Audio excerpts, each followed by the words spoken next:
I always thought my mom kept everything. Old birthday cards, my first drawings, even the crumpled paper crown I wore at my 5th grade play.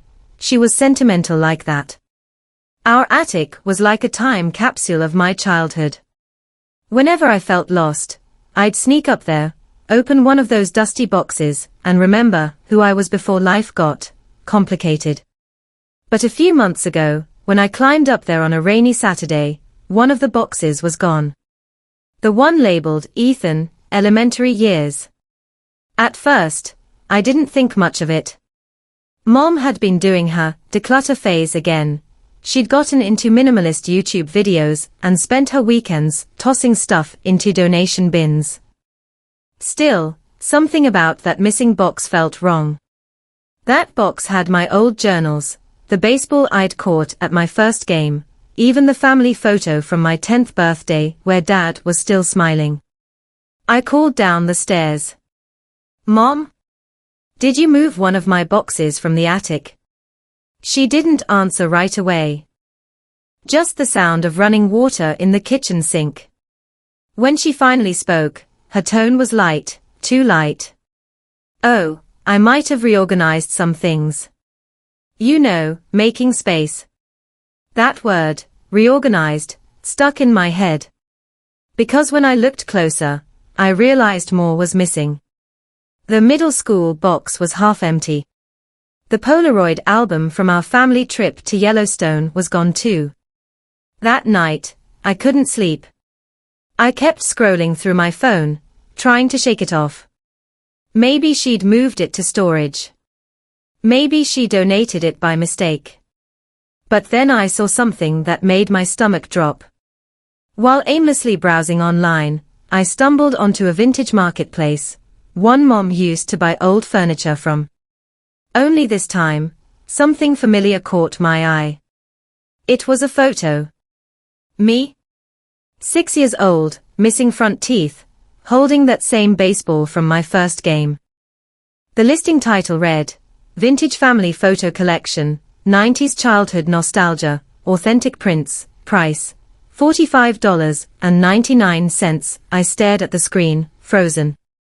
My username wasn't in the description, but my mom's seller name was. I felt sick. If I'd known what she was planning next, I never would have clicked by now just to confirm it was real. The next morning, I walked into the kitchen holding my phone. "Mom," I said quietly, "why is there a picture of me on your shop page?" She didn't flinch, just sighed. "Ethan, don't be dramatic. It's just old photos. You never even look at them." "Mom, they are mine," I said. My voice cracked. "They are not just pictures. They are memories." She rolled her eyes, wiping her hands on a towel. "Honey, we needed some extra money. Those boxes were collecting dust. People love nostalgia. It's harmless." Harmless. That word hit me harder than anything else. I wanted to yell, to ask how she could trade pieces of my life for money, but all I could do was stare at her. She didn't look guilty. She looked practical, almost proud of herself. I left the kitchen without saying another word. That night, I checked her online store again. She'd added more listings. My 3rd grade report card. My old art projects. Even a short video clip, one I'd filmed with Dad before he passed, listed as Vintage Home Movie, 2000s. My chest tightened. That video wasn't just mine, it was us. I messaged the seller account from a fake profile. "Where did you get these videos?" She replied instantly, "From a personal archive. 100% authentic. One of a kind. One of a kind." Yeah. Because they were my childhood. I didn't sleep that night. I kept watching that short preview over and over, Dad's laugh, the way he called me champ, Mom's voice behind the camera saying, "Smile for me, Ethan." And now she was selling it to strangers. The next morning, I confronted her again, but she just crossed her arms. Ethan, your father left us with bills. You don't understand how hard it's been. You've moved out, you have your own life. I'm doing what I can. I almost pitied her. Almost. But then she said something that made my blood run cold. I kept backups of the most important ones. You don't need the originals. Let me handle this. That's when I realized. She wasn't just selling things. She was erasing me. I decided I needed proof. So I went back into the attic that night while she slept. There, behind some empty bins, I found a torn envelope with a printed shipping label.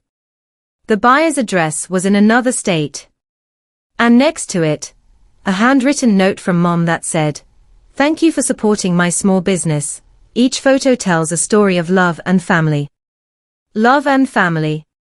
I sank to the floor, holding that note, wondering what kind of mother sells her son's past to strangers. And that's when I saw her shadow at the top of the stairs. She was watching me. "Ethan," she said softly, her voice carrying that edge between anger and fear. "What are you doing up here?" I froze, still clutching the shipping label. The attic light flickered above us, making her shadow stretch across the boxes like a ghost. I swallowed hard. "Trying to find what's left of my life before you sold it." Her expression hardened. "Don't be dramatic. You're making this into something it's not." "Mom," I said, standing up. "You're selling my photos. My childhood. How is that not something?" She crossed her arms, her tone calm, almost rehearsed. "You think you're the only one who's hurting. I kept every single thing after your father died. Every bill. Every reminder. You moved on. You never once asked about those boxes until now." Her words hit like a slap. Maybe there was truth buried in there, but not enough to justify betrayal. "Moving on doesn't mean forgetting," I said quietly. "It means living with what we lost, not selling it." She sighed, rubbing her temples. "You wouldn't understand. People online pay for memories now. Nostalgia is valuable. Then sell yours, not mine." Her eyes darted away. "Mine aren't worth anything." And that was the first time I realized, she didn't just sell my things for money. She did it because she couldn't bear to hold them anymore. They reminded her of a version of herself she'd lost, the wife, the mother, the woman before everything fell apart. But even if I understood that, it didn't make it right. The next few days were silent. We lived in the same house like strangers, walking around each other like fragile glass. I'd come home from work, hear her typing on her laptop in the kitchen, and know exactly what she was doing. Selling another piece of me. One night, I checked the site again. She had over 1,000 sales now. Vintage home memories, from dozens of families. Except I recognized every single one. That drawing of a red dinosaur. Mine. That crooked clay mug labeled "World's Best Dad." Also mine. Then I noticed something new, a listing marked sold. The title read, "Personal Diary Collection, Raw Emotions from Early 2000s Teen." I clicked it.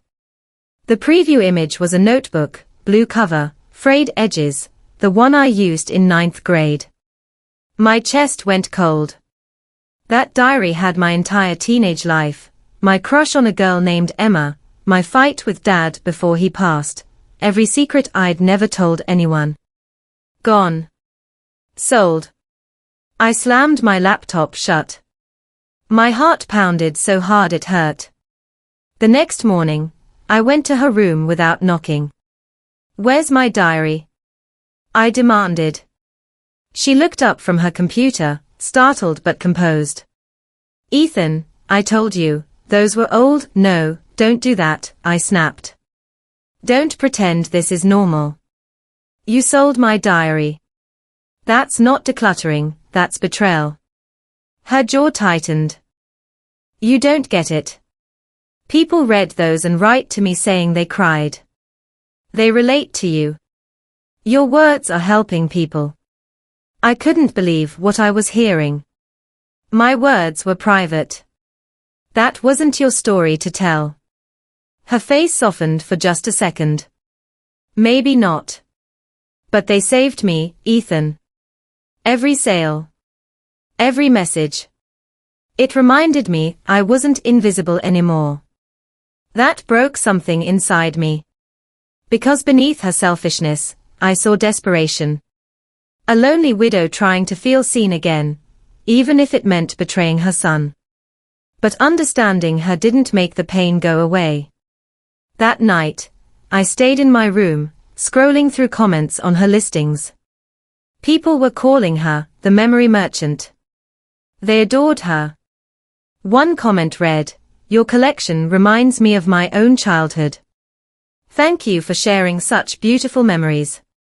Another said, "These feel so real, like I know the person behind them." They didn't realize they did. I wanted to out her. To post everything. To expose her. But something stopped me, the thought of my dad, how he always told me, "Don't fight fire with fire, champ. You'll just end up burning, too." So I came up with another plan. I created a fake account under the name The Real Memory Keeper. I started commenting on her listings, saying things like, "Interesting how these look identical to photos from another family. Seems like you're selling someone's private life." Her sales started slowing down. People began asking questions. And for the first time, she went silent online. Then, one night, my phone buzzed. It was a text from her, "We need to talk. Now." When I came downstairs, she was sitting at the dining table, her laptop open, eyes red. "You did this," she said quietly. "You're trying to ruin me." "I'm trying to stop you," I replied. "You can't just sell people's lives." Her lip trembled. "It's not people. It's ours. And you're the only part of this family I have left. Then act like it." For a moment, the air between us went still. Then she said, almost whispering, "You think I wanted this? You think I enjoy selling the only proof that we existed?" I didn't know what to say. She opened her laptop and turned it toward me. On the screen was a draft listing, not live yet. The title said, "Final Collection, the day my son found out." And beneath it, pictures of me in the attic, holding the note, looking broken. She'd been documenting everything. I felt my stomach twist. "You're still doing it," I whispered. "Even now." Tears welled in her eyes. "It's the only way people listen. It's the only time anyone cares." She reached out a hand, but I stepped back. That's when I realized she wasn't going to stop, not until someone made her. I closed her laptop gently, took a deep breath and said, "Then I'll make sure they see the truth." Her face fell. "Ethan, don't," but I was already walking away. I didn't know what would happen next, only that this time, I wouldn't stay silent. Because if she could sell my past, maybe I could reclaim my future. But I wasn't ready for what came next. The next morning, I woke up to chaos. My notifications were exploding, hundreds of messages, tags, comments. Someone had found her shop, connected the dots, and posted about it on a viral thread. The headline read, "Popular nostalgia seller exposed for selling her own son's memories." Her store was trending, not in the way she wanted. Screenshots of my childhood photos were everywhere. People debated whether it was exploitation or desperation. Some defended her, saying she was just trying to survive. Others called it emotional theft. And in the middle of it all was me, the son who lost his childhood twice. I stared at the screen, numb. This wasn't how I wanted things to unfold. I wanted her to stop, not to be destroyed. Then I heard her crying downstairs. When I walked into the kitchen, she was sitting at the table, laptop open, scrolling through hate comments. Her hands trembled as she whispered, "They're calling me a monster." I didn't know what to say. She looked smaller somehow, fragile, like a glass figurine cracked all the way through. "I never wanted this," I said quietly. "I just wanted you to see what it felt like." She looked up, tears streaking her face. "I thought I was sharing beauty, Ethan. I thought I was giving people something good from all the pain. But you took it from me first," I replied. Her eyes softened, full of regret. "I know." There was a long silence, just the faint hum of the refrigerator between us. "I deleted the store," she whispered finally. "Everything's gone. I'm sorry." For a moment, I wanted to believe her. But when I checked later, the account wasn't deleted, it had just been renamed. The Memory Merchant Archive. Same listings. Same images. Only now, the descriptions had changed. Each one told my side of the story. My son found out what I did. This is the last time I'll ever share these. He deserves these memories more than I do. And beneath each listing was a download link, not for buyers, but for me. Every photo. Every video. Every diary page. She'd uploaded them all privately for me to reclaim. I didn't know whether to cry or scream. She hadn't stopped selling, she'd started giving back. That evening, I found her sitting on the porch, wrapped in a blanket. The sun was setting, that soft orange glow that makes everything look forgiven. I sat next to her quietly. "People online are still talking," she said. "They think I'm terrible." I shrugged. "Maybe they're right. But maybe they don't know everything." She turned to me, eyes tired. "Do you hate me?" I thought about it. The truth was complicated. I did hate what she did. The betrayal, the invasion, the loss of something sacred. But beneath that anger was something else, grief. Grief for the woman who once filmed me laughing with Dad, who used to frame my drawings on the fridge like they were priceless. "I don't hate you," I said finally. "But I'll never forget it." She nodded slowly. "That's fair." We sat there for a while, listening to the quiet. Then she whispered, "Do you want your things back?" I looked at her, really looked at her, the wrinkles around her eyes, the hands that had both nurtured and broken me. "Keep them," I said softly. "I've already lived them once." A few weeks passed. The story faded online, replaced by the next scandal. Mom started volunteering at a local thrift shop, not selling, just organizing donations. She told me it helped her feel connected, without needing to hold on too tightly.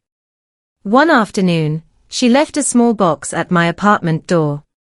Inside was my old baseball, that photo from my 10th birthday, and a note that said, "Some memories belong to the world. But some, only to you." I'm learning the difference. I sat there for a long time, holding that baseball, remembering the sound of Dad's laugh echoing through our backyard. For the first time in a while, I didn't feel angry. I felt grateful. Not for what happened, but for what it taught me, that even the people who love you can break you, and sometimes, forgiveness isn't about letting them off the hook. It's about freeing yourself from the weight of the past. I still visit her sometimes. We don't talk about the store. Instead, we drink coffee on that same porch and talk about simple things, the weather, the neighbor's dog, the new movie she wants to see. But every so often, she'll glance at me and say softly, "You know, I kept one memory I never sold." And when I ask what it was, she just smiles and says, You're the only memory I couldn't let go of." And I believe her. Sometimes, betrayal isn't about greed, it's about pain disguised as survival. But healing comes when we choose to stop selling the past and start rebuilding the present. If this story touched you, tell me in the comments, would you forgive her? And if you've ever lost something you can't replace, share this video with someone who understands. Subscribe for more stories that make you feel something real.